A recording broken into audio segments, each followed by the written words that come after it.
Lights off គឺជា part មួយនៃ landscape object យើង click នៅលើ icon មួយនេះដែលមានសញ្ញាបូកដើម្បីបើកផ្ទាំង landscape object នៅផ្នែកខាងមុខគឺជាប្រភេទ light របស់ landscape យើងហៅថា lights off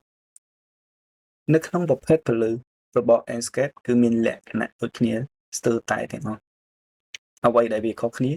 គឺរបៀបនៃវាចាំង Sphere គឺភាពចាំងរបស់វាមានលក្ខណៈជុំវិញ360 ដឺក្រេ Spotlight គឺវាចាំងនៅក្នុងមុំណាមួយដែលវា affect ទៅលើ object Plan light វាមានលក្ខណៈរបស់វាស្ទៀងនឹង Ceiling គឺវាចាំងជុំវិញខ្លួនវា Rectangle light ហើយនិង Dislight គឺវាចាំងទៅតាមផ្ទៃ surface ដែលវា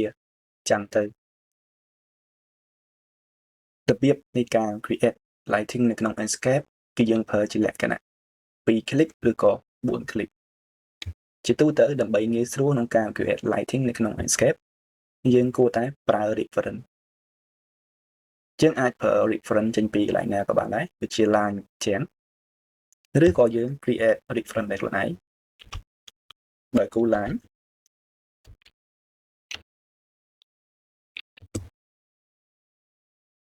ហើយយើង select object របស់យើង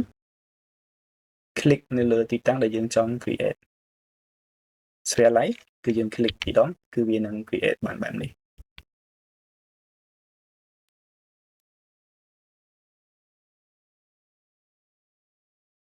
នៅក្នុង light របស់ landscape អ្វីដែលយើងអាច control បានទី1គឺទំហំរបស់វាទី2គឺ intensity Sphere light គឺវាចាំងជុំវិញខ្លួនឯង360 ដឺក្រេយើង increase intensity ឲ្យវាគឺវានឹងធ្វើឲ្យ scene របស់យើងភ្លឺជា overall បែបនេះវាចាំងទៅខាងលើចាំងមកខាងក្រោមនិងចាំងទៅគៀនគៀន Spotlight ជាប្រភេទពន្លឺពិសេសមួយដែលយើងអាចប្រើវាបាន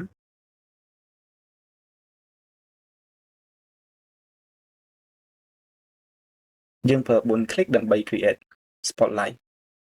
នៅក្នុងនេះជំនួសឲ្យ size របស់វាគឺវាទៅជាលក្ខណៈ beam angle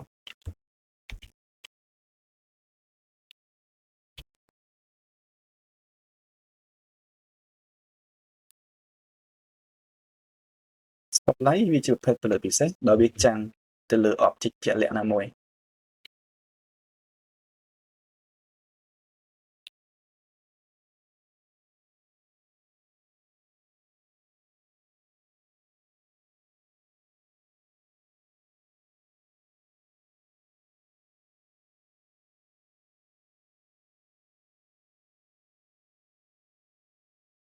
យើងឃើញ effect របស់វា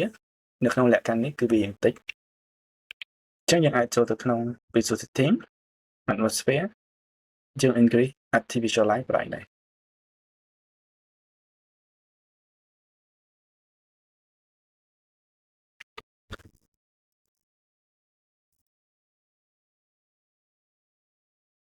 beam angle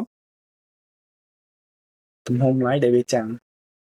តើយើងចង់ឲ្យវាចាំងធំឬក៏ចាំងតូចជាមួយនឹងលក្ខណៈពិសេសរបស់ spotlight គឺយើងអាចយក IES light មកប្រើការបានទៅ click នៅលើរូប folder មួយនេះហើយយើង load IES ចូលបានន័យថា spotlight ឬក៏ IES វាជាប្រភេទពន្លឺតែមួយទេគ្រាន់តែ spotlight យើងអាច modify beam angle របស់វាបានដល់ light IES គឺមានជាលក្ខណៈ fit អ្វីដែលយើងអាចធ្វើបាននៅលើ IES គឺ intensity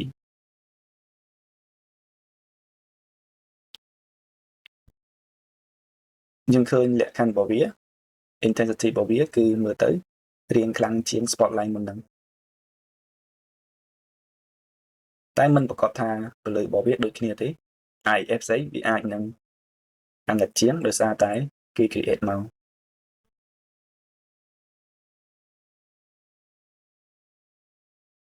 line light យើង click មួយហើយ click មួយទៀតអ្វីដែលយើងអាច control បានគឺប្រវែងរបស់វា maximum 3 ម៉ែត្រ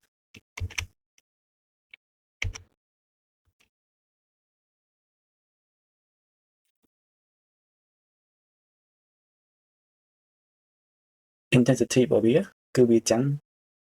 ស្ទៀងនឹង sphere light ដែរតែ shape របស់វាហ្នឹងគឺជាលក្ខណៈស៊ីឡាំង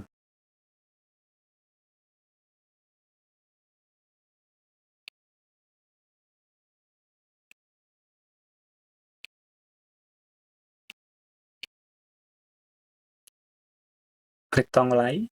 ឬក៏ dislike គឺជាពន្លឺតែមួយគ្រាន់តែវាខុស shape របស់វា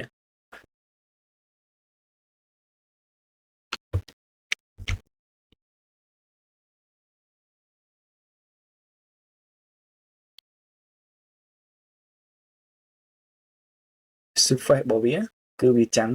ចូលមកក្រោមទំហំរបស់វាគឺដូចជាមួយនឹងប្រវែងរបស់ line light ដែរគឺ3ម៉ែត្រ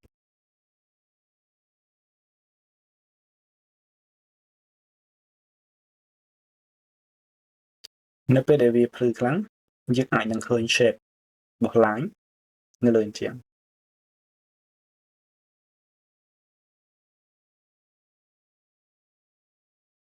ជាមួយនឹងលក្ខខណ្ឌនេះជាទូទៅយើងអត់សូវប្រើវាជាលក្ខណៈផ្ទាំងធំទេយើងប្រើវានៅក្នុងទម្រង់ផ្ទាំងមួយល្មមហើយអាចនឹងមានច្រើនផ្ទាំងជាជាងការប្រើមួយផ្ទាំងដែលវាពេញផ្ទៃ surface របស់យើង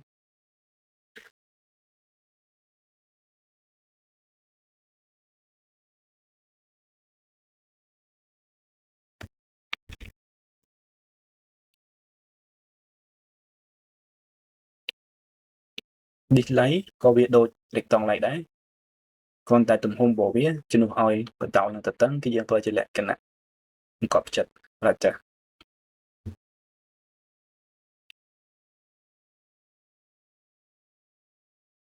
ហើយយើងអាចឃើញបានប៉ាម៉ែត្ររបស់វាគឺមានតែពីរទេទំហំរបស់វាជាមួយនឹង intensity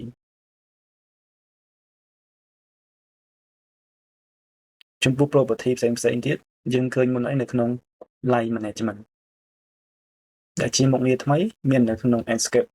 4.5 ហើយវាមានលក្ខណៈពេញនៅក្នុង Enscape 4.6